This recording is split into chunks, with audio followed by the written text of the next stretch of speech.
and welcome into another episode of the Delco Duo right here on PHL 17. Good evening. I'm Monica Cryan. Happy Halloween weekend. I am Jenna Meisner, feeling spooky. Spooky, fun, excited. I love Halloween. Halloween weekend used to be a marathon when you're, at the age where you're still going out all the time. You're going to all the bars. You needed a costume Thursday, Friday, Saturday, maybe not Sunday, but depending upon when Halloween was, you needed so many costumes. With the kids, it's definitely Sunday.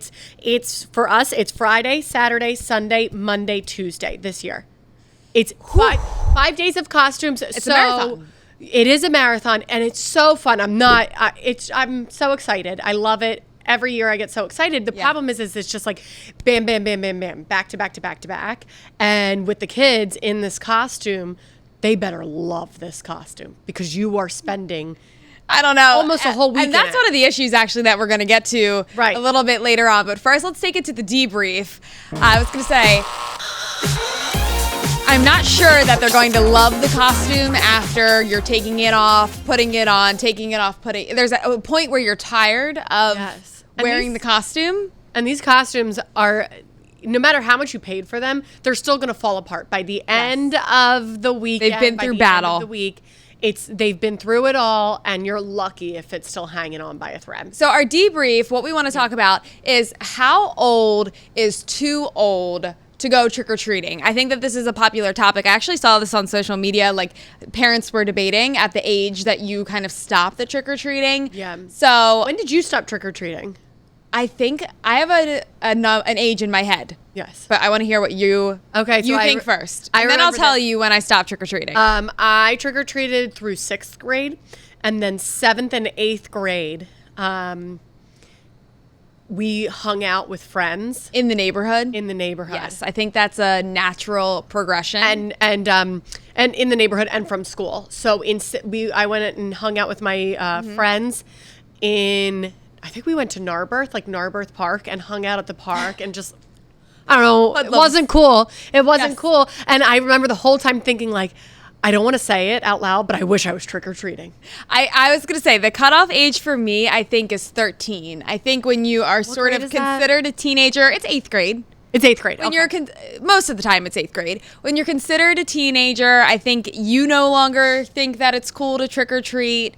Yes. So I think my last year, actually, I was 12, and then I hung up, the pillowcase. I used to bring a pillowcase around. Apparently, that is not the thing to do anymore. Now you have like the embroidered pails and. Well, it's right up there. I used to have a pillowcase. That's crazy to me because I just always think you're just so cute and did you not have a pillowcase? No, I had a nice little pumpkin thing. The pillowcase was like when you showed up. You are ransacking these houses for candy. Oh my gosh. That is what you're doing. The pillowcase was like last ditch effort. You didn't have a costume together and you just were like, let me real quick. Yep. Well, that's what I was going to say is, how people get irritated when they have like the older kids show up with barely any costume on. They have a mask. They have a mask on. I've had those kids last year. That was basically me. In 7th grade, my friends were like, all right, we're not going trick-or-treating. And I was like, yeah, no, you sure you don't want to? And I would go real quick to like a few houses and then meet up with my friends. Get your stash and then call it a day. Just know if a kid shows up at your house, they barely have a costume on and they've got the pillowcase, they really want to be trick-or-treating, but their friend said it wasn't cool. So just give them the candy. Let them go. Let them enjoy. It's an interesting conversation because then when you become a parent, you're sort of trick-or-treating again for your kids who are younger. I mean, I know for your 2-year-old, and the 4-year-old understands. Yeah. But for the 2-year-old, you're kind of, trick-or-treat, taking the candy. And he's taken forever. Yeah. You know what I mean? He's at the point now where they can't walk quick enough. They can't walk quick enough. He's trying to keep up with his sister. He keeps falling in his costume. I am ready for that this year. It's going to take us forever to do like one circle. Yeah. And it's going to be cold too. So yes. Bundle up. Fun. But I love it. I don't care. I love this holiday. I like Halloween. I wouldn't say it's like one of my top 3 holidays, but I enjoy Halloween. It's a good time. Okay, so rank your holidays. Well, that's a whole other topic. We can talk about that later, but let's get to our first issue of the night, and we're staying with the Halloween theme. This is Tina from Thornbury. Why are Halloween costumes so expensive? Emphasis on the so. Yeah, they are. You think? Yes. Oh, I think Unless you DIY it. If you're going to, what is it, Spirit Halloween, is that like the only store that you can get a costume nowadays? Yeah, that's where you can go. No, Target. Well, yeah. I mean, You can go Target, big Walmart. box stores. Walmart are normally affordable. Yeah. But I mean, Target, I was looking up some costumes for a 4-month-old and they were $40. And that to me is like, a lot. the kid, my baby's not going to wear it for more than a picture probably, and then call it a day. At this point, but what I'm saying is think about it in my terms. When I'm saying I've got 5 Yes, days. when you have a full weekend of events, it's worth and it. every day these kids are in their costumes for hours, I actually feel like the pay per day. So if I got Bubba's costume, I think it was $30 or $40. I can't remember because I'm not buying the most expensive. No, I'm buying the cheap version. Mm-hmm. Divide that by day. That's not bad. You're thinking of your cost per day. Isn't that the most logical way? That's a good way to think. That's like girl math, you know, Yes. what's been trending Yeah, online. I'm like saving money. You're saving money by saving money. I guess, but some of these costumes in Spirit Halloween, I remember in college we would run real quick and see if we could find something because that night we needed a new costume, and things were closer to like $80, $90, Right. and that's just way too much for a Halloween costume, in my opinion. In college when you don't have that much money, Yeah. but then your friends, because it's not just you who comes up with the costume idea, you have your friends, and then group the costume. one, there's always that one friend who's demanding so much of you. She's like, I want you to order this from Urban. I want you to order this from, Yes. we had American Apparel was the big place to Was go that when to. you were a Ninja Turtle? I was a and you wore a Ninja trash can, and it was your shell was a trash can, a used trash can. A used trash can lid that I had borrowed from a neighbor. I was not going to give that back. And we get to the party and everybody's kind of like looking around like, ooh, something's ripe. And I thought I was fine. I didn't realize my trash can lid smelled to the high heavens. That is, well, your sense of smell is terrible, so I'm not surprised that you didn't know that, but that's embarrassing. It was so embarrassing. So I ended up just leaving the lid outside, and I remember this. You still from could last tell I year. was a I remember teenage this story. mutant Ninja Turtle, but Just no shell. Right, that was the issue. Is that you have when you do a group costume, you have the one friend who's like, "No, we're going all out," and you're like, "I can't afford that." And real quick, the most popular costumes for 2023 are Barbie and Ken. Yes, and of then the course. Little Mermaid. So the reimagined Little Mermaid came out. A lot of kids. So pop culture always rules. And I think Barbie and Ken is going to be fun to see because there's different types of Barbie and Ken. You know what I mean from the actual movie. Right. I can't wait. I to would see say it. just DIY it, Tina. It's a lot cheaper. Just DIY it, I think, than going to the stores.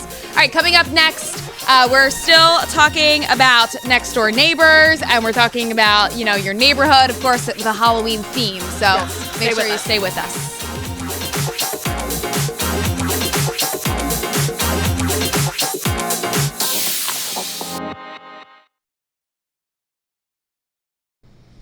And welcome back. If you think Halloween snuck up on you, Jenna and I, this is our Halloween special. This is the Delco Duo Halloween special, and this is all we could muster. We look good, though. I have like a few. We look great. I have a few orangey sweaters, and this was what I pulled out. So Yeah, I usually we get like dressed up a little. What did we do last year? I don't think we did dressed up something last year. No, we did. Did we? I can't remember. Yeah, I can't remember what I did yesterday. If you can remember, please let us know. It's really hard to go into the archives. Just picture that we're in costumes. You have a blonde wig somewhere in this place. You should have worn that.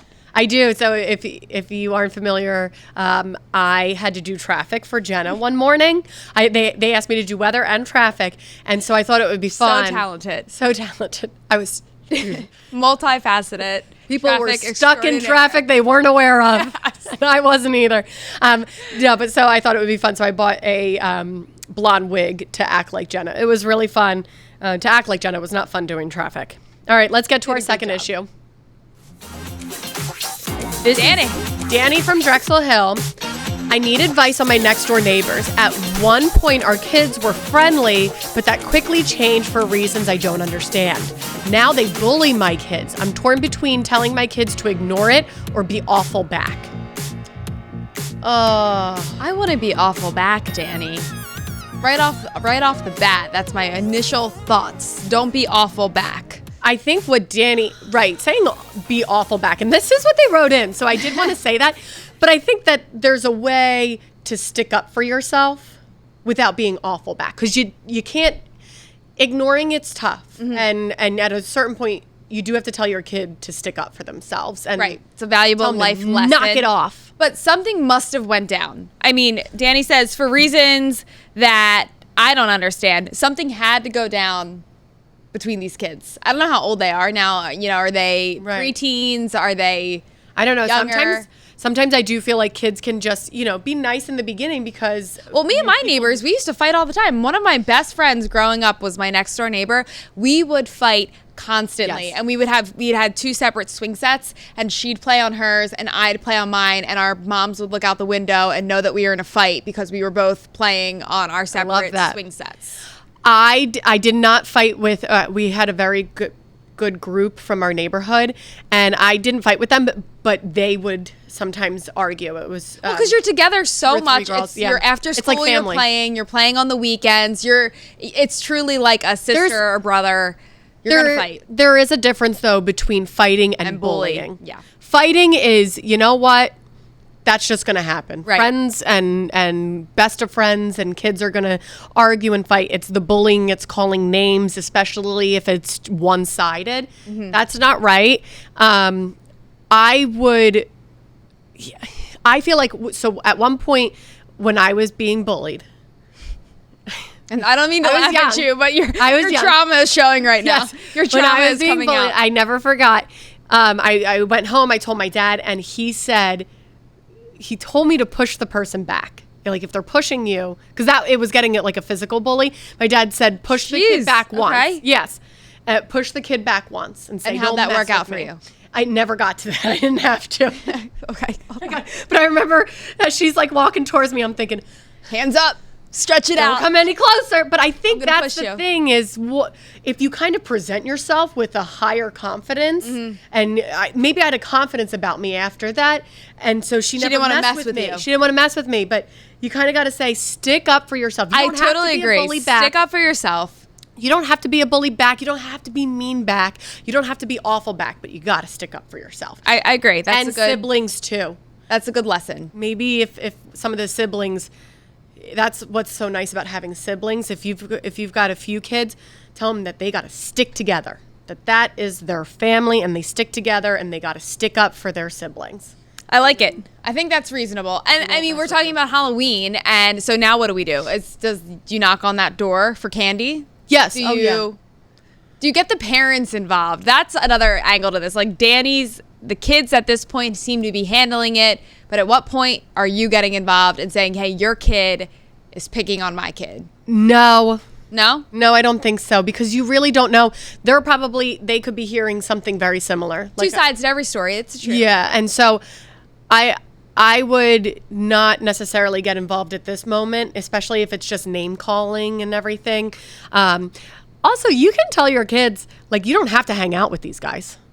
You know what I mean? Like, I know they're your next door neighbors, but I hung out with kids kind of down the road. Down the road, not the next door I think neighbor. most neighborhoods nowadays, it's like a group, like you were saying. Like, it's a couple houses of kids. Yes. So that's hard to say don't hang out with them if, they're ganging. There's always a point in a group where you're going to get ganged up on. There's always a time where you're going to feel like everyone in the group is against you. And I think it's a person's time comes and goes and changes. And I feel bad. And there's always a point too when parents are heartbroken for their kids. Oh yeah. You know what I mean? That's going to happen, Danny. Nope. And it's letting them, at a certain point, you got to stick up for yourself, but handle it on your own. And still go to the house for trick or treat. Obviously, it's free candy. Maybe they're going to bully your kids, you might as well get free candy out of it. All right, coming up, we have one of our issues of the night, and this is actually Monica's issue, and we've got photos to prove it. It's not just mine; it was Jenna's too. Yeah, it was everyone at PHL 17's issue, actually. So please stay with us.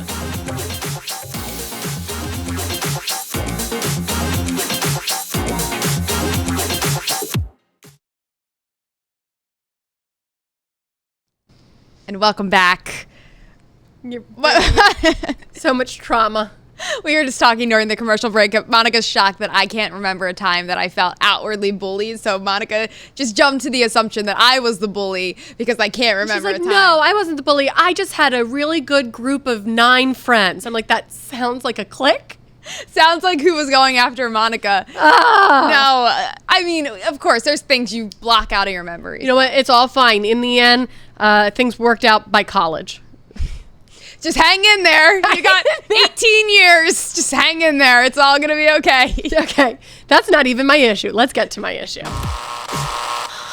What's Monica crying about? Apparently, you have a lot to cry about, Monica. And it's not just what we're talking about tonight. No. Okay. So this next issue, and we've got pictures and everything to prove it. Pictures to prove it. So when we do our makeup all together, which is always fun. We have great conversations. That's like the part of my day I enjoy the most. Jenna and I in the bathroom doing our makeup. Yep. Well, this time I opened up the bag, and I guess I had forgotten to close it the day before properly, and my foundation splattered everywhere. I mean, this doesn't even do it justice. There it is. We had already cleaned it up at this point, a good portion of it, and then I was like, let me take a picture for the show. Everywhere. All over my shoes. Oh, the shoes were actually ruined. I think that's important to note. Like, you cannot wear those shoes again. And it had shattered, and my foundation was So yes, a glass bottle of foundation. So glass all shattered over. everywhere, makeup everywhere, and the point of makeup is you want it long lasting. So the problem is it's so long lasting it will not come out of my sneakers. Those are like nice running sneakers that I bought. So then she had to do the rest of the show in her socks. The rest of the newscast in her socks. That's the part that affected Jenna the most. It I was did. Like, can you just deal? I'm in my socks. It's in her fine. socks. But like we said, it was an issue for all of PHL 17 because now this bathroom it looked like a murder scene. It looked like someone was murdered with foundation. So we were kind of discussing, like, is it Monica's job to clean that up? I mean, it was in the crevices of the tile of the bathroom floor. It was everywhere. It was on the door. Right. It had splattered. And I think I took what I usually do, like at restaurants. You know, when the kids make a mess at a restaurant. That's what I'm thinking. I'm cleaning as much as I can, but there's going to be things that need to be like really wiped down, really thoroughly cleaned. I can't do that. I don't have the tools to properly do that. So I did. I took up all the glass, obviously, but there were still little shards that only a vacuum was going to handle. I'm not going to clean that up. I don't have a vacuum here. That's the cleaning crew does have a vacuum, and then so I let people know. I was like, the bathroom, don't go into that stall. As soon as it breaks, she goes, I need to send an email. I need to send an email because I don't want anyone upset that I didn't clean this. I cleaned it as much as I could, but there's something else that has to be handled. I think that's a good point because that's sort of where I was leading you, like the debate of whether you bring your kids to a restaurant and they make such a mess. I just can't imagine some families that don't think it's their responsibility to clean up after their child has just absolutely destroyed a restaurant. Absolutely. You should clean up as much as you possibly can. And then there are going to be things where I'm like, hey, vacuum out. Right. Like I can't get into the pores and crevices of everything. But you do your best. You do your best. And that's what I did for the bathroom. But you asked on social media. I did ask on social media, and I felt very validated because I said, I didn't even say ladies, or I said, ladies, is there anything worse than breaking your makeup, especially newly bought makeup? So makeup comes in these cases. Talk about Halloween costumes being expensive. Makeup is like a whole other game of expensive. I had just bought that, and I think my foundation was $50. Splat everywhere. Gone. Just $50 down. Bye. Gone. It's so disappointing, and when you love your makeup, it's just, there's nothing more disappointing because it happens all the time, I feel. So where did your social media lie? What was the percentage? Men, thank you. Yeah. Were even agreeing. Oh, they were? Yes, men were agreeing. I thought the men would say get a grip. Men were agreeing, like, I think it was 70-30. I think they're just agreeing because they just love you, Monica, and they're just like, I agree with Monica. No. Anything Monica says. No. People were like, no, there's nothing worse. It's so irritating. And so I've had it happen a bunch when, especially with the kids, they break my makeup, and it's just so frustrating. And then I have to go out and get new stuff. It's always discontinued. You guys know makeup is always discontinued. So you go back, and you're so excited to get the same one. And they're like, or the color's wrong. Matching the color is so hard. So. Oh, no, we discontinued that. But here's something that's a lookalike. I don't want the lookalike. I don't want the lookalike makeup. I want my makeup. Stop doing that. Stop discontinuing my favorite makeup. But so, I had to go out, get another thing, foundation. And that was disappointing. But I also, so you saying you had to go out, this just made me think of something that you told me. Yep. Where were you, what road were you on yesterday? Baltimore Ave and If you Providence. saw Monica with a police officer on Baltimore Ave in Providence, she was saving a woman's life yesterday. And I just feel like I needed to mention this and honor. I used to do, remember Community Heroes? Yes, you did. I did a series on our morning news called Community Heroes, and that has been retired for a while now. Of course, there's always Community Heroes, but Monica deserves that award for yesterday. If you drove by Baltimore Ave, Providence Road, and saw Monica, it was not a prank. She was helping an elderly woman. Yes, if I was looking very flabbergasted, it was because I didn't know really what to do, so I called the police. I was like, I'm so Delaware sorry. County officers. thanks you for your service. Media police, you guys are the best. Love you. And dispatchers. Me and the dispatcher, fast friends. All right, let's get to our trivia. I had to bring that up. Thank you. Here's the question for you. Built in 1704 and rumored to be haunted since the 1800s, where is Newland Grist Mill located? Ooh.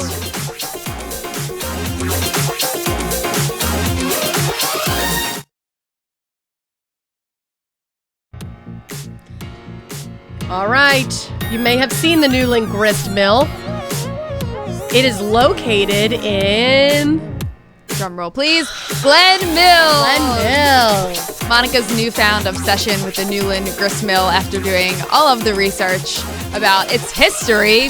I mean, it's got a pretty cool history. It does have a really cool history. And it's haunted, and we'll talk the history behind the haunting. Rumored haunted. Rumored. All right, tell us what it says. Newland Grist Complex, Baltimore Pike, Concordville, Glen Mills. It was built in 1704. Nathaniel Newland. And it is the only the Spark Notes version of this, please. Sorry. It's the only working mill still left. Yes, we were looking it up. It's like flour almost, like grains. Grains. That if you're wondering what working, that is, it's grains. But here's the haunting. A woman named Sarah was married to the miller. Okay. And she had two stepsons and a son of her own. And the two stepsons went in to fight the Civil War, and her son said, I want to follow my brothers to the war. And she said, no. And he said, I'm going. And he goes, and he dies in the Civil War. And she's so distraught, she throws herself into the river. Jeez. So she's said to have haunted. So the mother, is said to have haunted Newland Grist. Mm-hmm. It's actually really interesting if you take a look at Glen Mills and some of the history. Most of like our haunting history in Delaware County is coming from Glen Mills. I mean, you have Crier in the Country. You remember that restaurant? Yes. I used to be so scared of that restaurant. And you were mentioning some others. It's obviously a very historical place, so obviously you're going to hear of hauntings. But I wouldn't go trick-or-treating there. No. Spooky. I used to hate when it would get dark on Halloween night just because I know, when it gets dark, that's when the trick-or-treating starts. But I was just such a scared kid. Now a scared adult. You just reminded me of all you do to me mischief night. I'm ready for it this year, Mischief Jenna. night too. I used to be so scared Monday of night. Mischief night. That's Monday night. Oh gosh, I gotta Delco Duo at PHL17.com. Let us know of all your fun that you have on mischief night. Yeah, and if you have Halloween costumes or your kids are dressing up and you want to show us some of those costumes, send them to Delco Duo at PHL17.com. We would absolutely love to see them. Thanks for watching.